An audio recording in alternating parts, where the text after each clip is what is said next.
আসসালামু আলাইকুম। আনলেস এই ওয়ার্ডটা স্পোকেন ইংলিশে খুব বেশি ব্যবহৃত হয়। আবার এসএসসি ব্যাচের ইংলিশ গ্রামার অংশে কমপ্লিটিং সেন্টেন্স অংশে 5 মার্কের কোয়েশ্চেন আছে, সেখানেও আনলেস যুক্ত সেন্টেন্স আসে। আনলেস এটার মিনিং হচ্ছে ইফ নট, বাংলাতে যদি না, মানে আনলেস ওয়ার্ডটা হচ্ছে একটা না বোধক শব্দ, নেগেটিভ ওয়ার্ড। আনলেস যুক্ত অংশের সাথে প্রেজেন্ট সিম্পল টেন্স বসে, এবং আনলেস যুক্ত অংশ কোনো সময় নেগেটিভ হয় না, মানে আনলেস তো নিজেই নেগেটিভ, এর জন্য তার সাথে আর নেগেটিভ কোনো অংশ বসে না। আনলেস যুক্ত অংশের পরের অংশ ফিউচার অথবা প্রেজেন্ট টেন্সে হয়, এবং আনলেস যুক্ত অংশের পরের অংশ নেগেটিভ অথবা অ্যাফার্মেটিভ হতে পারে। আনলেস যুক্ত অংশ নেগেটিভ হতে পারে না, কিন্তু আনলেস যুক্ত অংশের পরের অংশ নেগেটিভ অথবা অ্যাফার্মেটিভ হতে পারে। এক্সাম্পল দেখি, আনলেস ইউ স্টাডি হার্ড, এটা হচ্ছে আনলেস যুক্ত অংশ।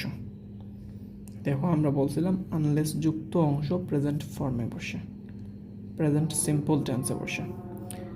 এটা প্রেজেন্ট সিম্পল টেন্সে আছে, সাবজেক্ট V1 আছে। আবার বলছি আনলেস যুক্ত অংশ নেগেটিভ হয় না। দেখো, এটা নেগেটিভ না। আনলেস ইউ স্টাডি হার্ড, আনলেসের পরে আর কোনো নেগেটিভ ওয়ার্ড বসে নাই। এটা হচ্ছে আনলেস যুক্ত অংশের পরের অংশ।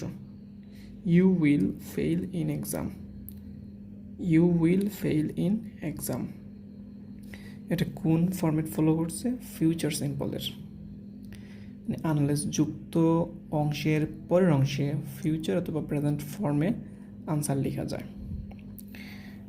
পরের sentence, unless you work hard, এখানেও কোনো নেগেটিভ ওয়ার্ড নাই, এবং এটা প্রেজেন্ট ফর্মে আছে, প্রেজেন্ট সিম্পল টেন্সে, সাবজেক্ট আছে, V1 আছে। তাহলে আনলেস যুক্ত সেন্টেন্সের পরের অংশ হচ্ছে you will not succeed, you will not succeed. দেখো, আনলেস যুক্ত অংশের পরের অংশে নেগেটিভ অথবা অ্যাফার্মেটিভ সেন্টেন্স নেওয়া যেতে পারে, সেখানে আমরা নিয়েছি ইউ উইল নট সাকসিড। যদি তুমি কঠোর পরিশ্রম না করো তাহলে তুমি সফল হতে পারবে না।